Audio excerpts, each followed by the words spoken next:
दोस्तों, उत्तर प्रदेश की राजधानी लखनऊ का एक इलाका अकबर नगर इस वक्त बहुत ज़्यादा चर्चा में है, क्योंकि अकबर नगर ये वही इलाका है जो कि राजधानी के बीचों बीच है। ये बादशाह नगर और इंदिरा नगर के बीच में फैज़ाबाद रोड पर स्थित करीब करीब 2,500 घरों पर मुश्तमिल एक पूरी आबादी है। लेकिन इस वक्त उन 2,500 घरों की इस पूरी आबादी पर डेमोलिशन की तलवार लटक रही है। यानी उत्तर प्रदेश की योगी आदित्यनाथ की सरकार इस पूरे इलाके को ध्वस्त करके सौंदर्यीकरण करना चाहती है।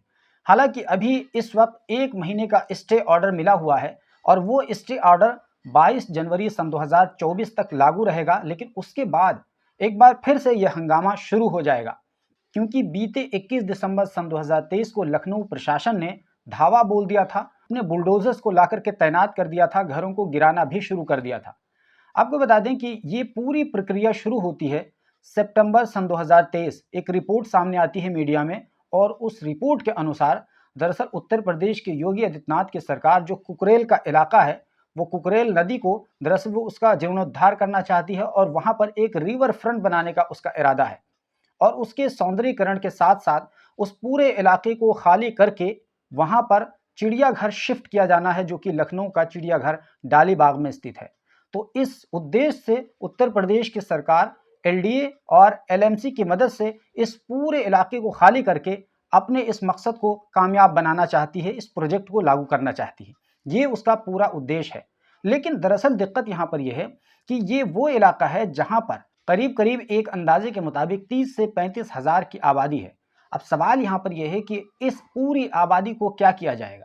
दरअसल लखनऊ की सिविक अथॉरिटी ने 1300 ऐसे घरों को इस पूरे इलाके में नोटिस इशू किया है, जो सरकार के अनुसार इलीगल कंस्ट्रक्शन है।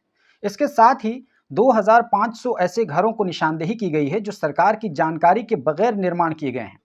ऐसे में लोगों का सवाल यह है कि अगर हम सब आपके संज्ञान में नहीं थे तो सरकार की जानकारी के बिना ही यहाँ 2500 घरों को कैसे बसा दिया गया, और फिर हमारे ration card, voter ID card, Aadhaar card इन पतों पर कैसे बना दिए गए, साथ ही बिजली कनेक्शन क्यों दे दिए गए और किसने दे दिया, यहाँ पर रोड का निर्माण किसने कराया और किस पैसे से कराया गया, जो अभी पिछले 2 महीने पहले ही रोड का निर्माण किया गया है। अगर मिटाना ही था तो बनने क्यों दिया आपने? लीगल आपने सब सपोर्ट दिया। आप नीचे देखिए, अभी 2 महीने पहले ये बनी है। अच्छा, ये जो फर्श आप दिखा रहे हैं 2 महीने पहले, ये 2 महीने पहले ये बनाया गया है, तो किस आधार पर बनाया गया है कि अगर ये सब इलीगल एरिया था, इसको सब तोड़ा ही जाना था, तो इतना पैसा खर्च करने की जरूरत ही क्या थी। ठीक है। और ख़ास बात यह है जब ये कह दिया जाता है कि ये पूरा इलाका सरकार की जानकारी के बिना निर्माण करा लिया गया है। अब ऐसे में सबसे बड़ा सवाल यह है कि पिछले 6 सालों से बीजेपी की सरकार है, तो इसका मतलब ये हुआ कि बीजेपी ये कहना चाहती है कि पिछले 6 सालों से हज़ारों की संख्या में लोग लखनऊ के बीचों बीच रह रहे हैं और सरकार के संज्ञान में नहीं है। और ख़ास बात यह है कि लखनऊ नगर निगम और एलडीए ने जो सर्वे किया था, उसमें साफ साफ ये कहा भी था कि 2500 घर अवैध रूप से बनाए गए हैं और एलएमसी द्वारा उनमें से 1300 घरों को नोटिस जारी कर दिया गया है। और ख़ास बात यह है कि उनमें से 85 घरों पर क्रॉस का निशान लगा करके उन्हें ध्वस्तीकरण का नोटिस जारी कर दिया गया है। ये जो मकानात हैं जिनको गिराया जाना है, इन पर बाज़ाब्ता क्रॉस निशान लगाए गए हैं। ये देखिए दुकान है, ये देखिए लाल कलर का, और ये देखिए ये क्रॉस चिन्ह लगाए गए हैं ताकि इनके मकानात को, इनके दुकानों को डिमोलिश किया जाए। ये एक क्रॉस चिन्ह लगाया गया है। कम से कम 4-5 मंजिला एक इमारत है और अब इस इमारत को अगर तोड़ दिया जाएगा तो फिर अब इसके मकीन कहाँ जाएंगे, जिन्होंने लाखों रुपया इकट्ठा करके इस इमारत को खड़ी किया है। अब ऐसे में लोगों का मासूमाना सवाल है कि इस ठंड भरे माहौल में हम कहाँ जाएंगे, अपने बच्चों को लेकर के कहाँ जाएंगे। हमने यहाँ पर अपनी पूरी जीवन की कमाई लगा दी है, हम इसको छोड़ करके कहाँ जाएंगे। हमारा इतना बड़ा मकान है, हम इतना पूरी जिंदगी की जमा पूंजी इसमें लगाए हुए हैं। भाई हम 50 साल से यहाँ रह रहे हैं, तो हमसे पूछना एक बार भी तो पूछा तो जा सकता है कि क्या चाहते हैं आप लोग। हाँ, मतलब नेता जब वोट लेना होता है तो वो कई बार आते हैं, पैर पकड़ते हैं, हाथ जोड़ते हैं, लेकिन जब इस तरह की कोई विपदा आती है तो वो कन्नी काट जाते हैं और उन्हें इस बात का कोई एहसास नहीं होता है कि कोई अपना आशियाना छोड़कर आखिर कैसे रहेगा और कहाँ रहेगा। सवाल ये है कि क्या इसके बदले सरकार कुछ दे रही है, तो इसका जवाब ये है कि सरकार लगभग यहाँ से बताने के मुताबिक 20 से 25 किलोमीटर दूरी पर एक इलाके में सरकार एलडीए के द्वारा एक कमरों पर मुश्तमिल लोगों को घर दे रही है, वो भी फ्री में नहीं बल्कि 6 लाख रुपए ले रही है उसके बदले में। जो दे रहे हैं वो पैसे से 5 लाख 6 लाख तो हम कहाँ से लाएंगे? बर्तन चौका काम करते 5-6 लाख रुपए हम कहाँ से लाएंगे जो हम उनका पैसे का घर हम खरीदेंगे? यही वजह है कि कोई भी शख्स इस इलाके को छोड़ने के लिए तैयार नहीं है। यहाँ तक कि लोग ये भी कहते हैं कि हम यहाँ पर जान दे देंगे लेकिन हम इसको नहीं छोड़ेंगे। हम यहाँ से हम लोग जाएंगे नहीं किसी माने, किसी माने तोड़ने नहीं देंगे, हम यहीं अपनी जान दे देंगे मगर हम आगे नहीं जाएंगे, चाहे जो भी हो स्टेट नाप ले, मगर हम इस गली से बिल्कुल नहीं जाएंगे। हम अपनी जान दे देंगे, चाहे वो योगी कुछ भी कर ले, हम नहीं जाएंगे। हमने वहां पहुंचकर लोगों से बातचीत करने की कोशिश की तो मेरा मन खुद भर आया। लोग रो रहे थे, उनकी आंखों में आंसू थे और कोई कोई तो सुबह से खाना नहीं खाया था। बच्चों के एग्जाम है लेकिन वो तैयारी नहीं कर पा रहे हैं, पढ़ाई नहीं कर पा रहे हैं क्योंकि उन्हें आशंका है कि कहीं उनका आशियाना उनसे छिन न जाए। सुबह सब भूखे प्यासे सब लोग हैं कि घर गिर रहा तो कहाँ सब जाएंगे बच्चे? ना कोई घर दे रहे हो ना कोई पैसा दे रहे हो तो कहाँ जाएंगे सब बच्चे? आए पूरी कमाई बहन घर में लग गई, अब अचानक तुम ऐसे तोड़ने कह रहे हो तो सब कहाँ जाएंगे?